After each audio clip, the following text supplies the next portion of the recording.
Titanus Gojira. Ancient beast millions of years old. We've seen it tank nuclear weapons and take down hordes of titanic beasts that dare stand before him.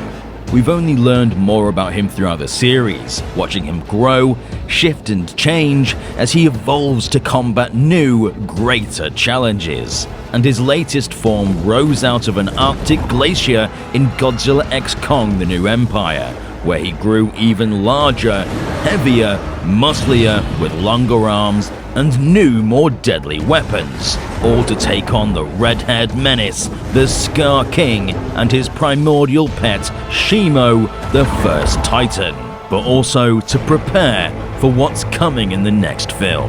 He was stronger and more agile than ever before, being able to perform maneuvers at speeds he couldn't do in his previous form. And with his magenta spiral ray, it's safe to say that this is the most powerful king of the monsters has ever been in the MonsterVerse, to the point Skar King was humiliated after spending thousands of years dreaming about taking over the surface. Poor Skar King. I mean, obviously not. He got what was coming to him. But what comes next? As Godzilla is an ever-changing creature, what will his next form be? Well, today we're going to explore the hypothetical next step in Godzilla's evolution.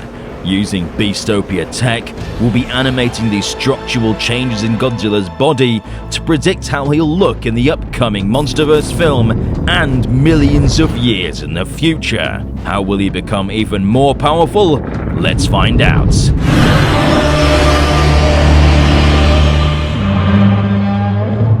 First, let's take a look at how the physique has changed throughout the years. In 2014, he was more subtly muscular, looking almost pudgy in a hippopotamus kind of way, where the muscle was beneath the layers of blubber. This gave him a more natural appearance following his many years of hibernation. But once he woke up, he started to slim down. The muscles and chest became more pronounced, with thick shoulders and toned neck muscles, making his head look tiny in comparison. His feet proportions became more exaggerated, with sharper claws that can be used in combat. His dorsal plates cracked following a fight with the Muto Prime, giving him the more curved, regrown plates we saw in King of the Monsters and Godzilla vs. Kong.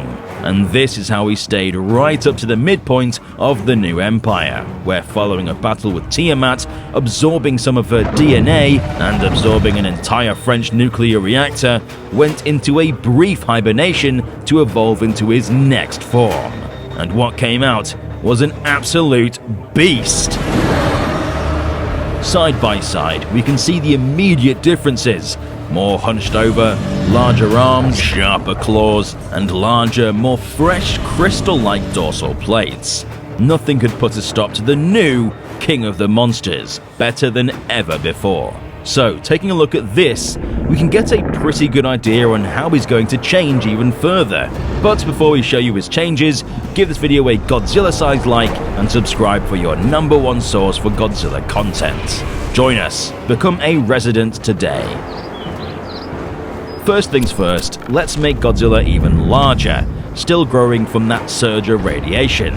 Thanks to the designer of Godzilla Evolved, Jared Krzyzewski, we have confirmation that he's only this skinny due to using up his fat reserves during the strenuous evolution process. So, we can go ahead and add back more of that chunk that we love so much. Next up, the thing that remained consistent in each one of these new evolutions are the increase in arm size and overall muscle growth. So let's make him bulkier and make the arms even more bear-like, with more articulated claws, capable of slashing and gripping onto prey.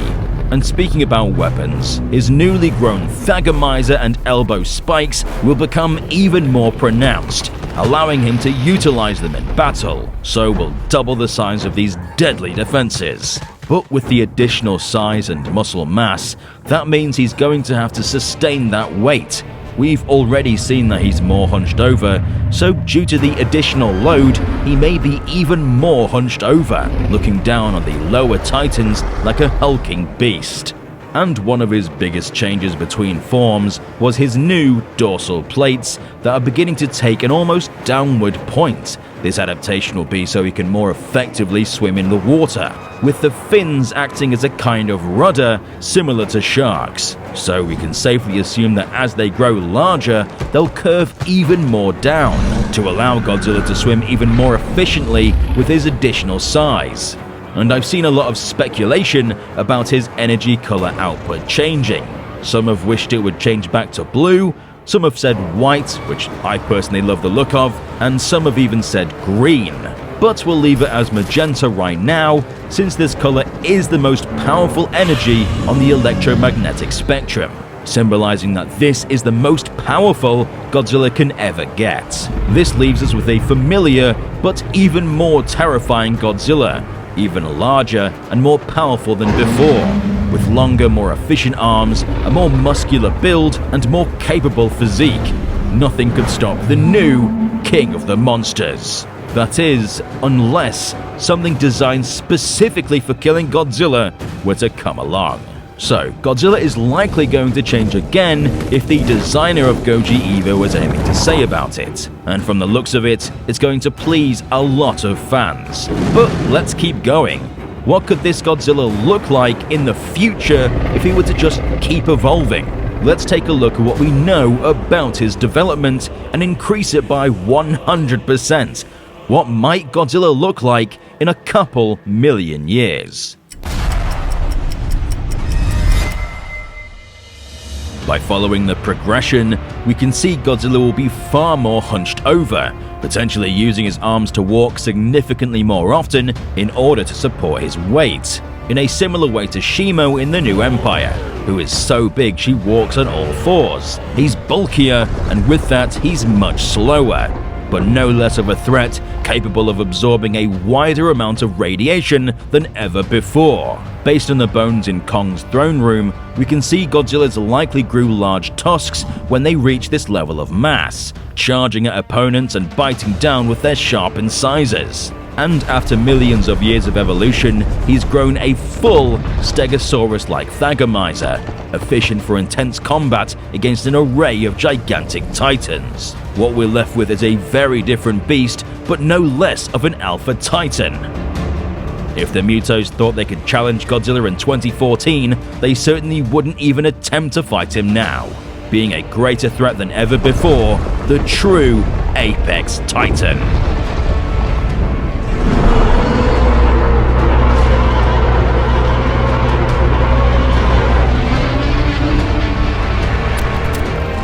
But this is only speculative.